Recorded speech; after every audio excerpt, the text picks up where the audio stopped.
হাসি, হ্যাঁ বল। সেলিমকে তুই প্রপোজটা করে দে। আমার মনে হয় না ও জীবনে তোকে প্রপোজ করবে। করবে না মানে?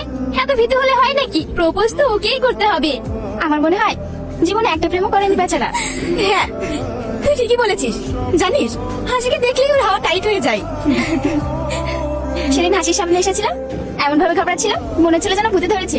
হ্যাঁ, হাসিকে দেখলে ওর হাত পা ঠান্ডা হয়ে যায়। কি? হ্যাঁ সত্যি কথা। জানিস, ওর সামনে গেলে আমার হাত পা ঠান্ডা হয়ে যায়, মাথাও ঘুরে, মাঝে মধ্যে চোখ ধোয়া ধোয়া হয়ে যায়। শালা ভিতু কথা গাড়ি ফোন ভাই, তুই পারলে বল, না হলে কিন্তু তোর পিছনে আমার লাইন আছে। এসলি ওই তা আসছে। যা, আজ কিন্তু বলতেই হবে ভাই, যা যা বলেছিস তাতে বলবো।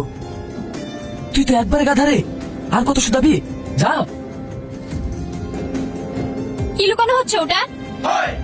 কিছু না। সত্যি করে বলো।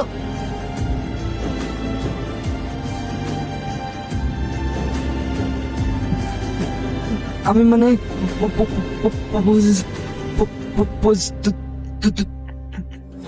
থাক, আমি বুঝে গেছি।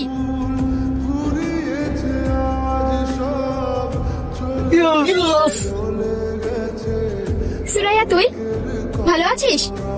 হ্যাঁ ভালো আছি, কিন্তু তোকে সেই কখন থেকে ডাকছি, তুই সারাই দিচ্ছিস না। সরি রে, ওসব ছাড়। কোথায় গিয়েছিলিস? কলেজে গিয়েছিলাম। ও চল, যেতে যেতে কথা হবে।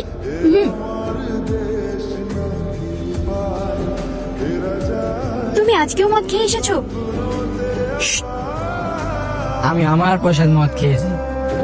আজকে কি তোমার কি মনে নেই? ধর, আমি সব কিছু মনে রাখতে চাই না। তুমি এমন করছো কেন? আজ আমাদের অ্যানিভার্সারি। অ্যানিভার্সারি আজকে আমাকে বলতেই হবে। আমার কি দোষ? বলো, নইলে ভালো হবে না কিন্তু। কি ভালো হবে না? আমি এই বাড়ি ছেড়ে চলে যাব। এই হলো কথার মতো কথা। মানে আমি চলে গেলে তুমি খুশি হবে? হ্যাঁ, তুই গেলেই আমি পার্টি করবো। হে ছি, ছি না, 10,000 টাকা দিকে। সেলিম এমন করছে।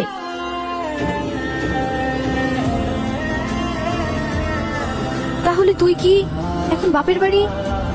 হ্যাঁ, আমারও তো একটা আত্মসম্মান বোধ আছে।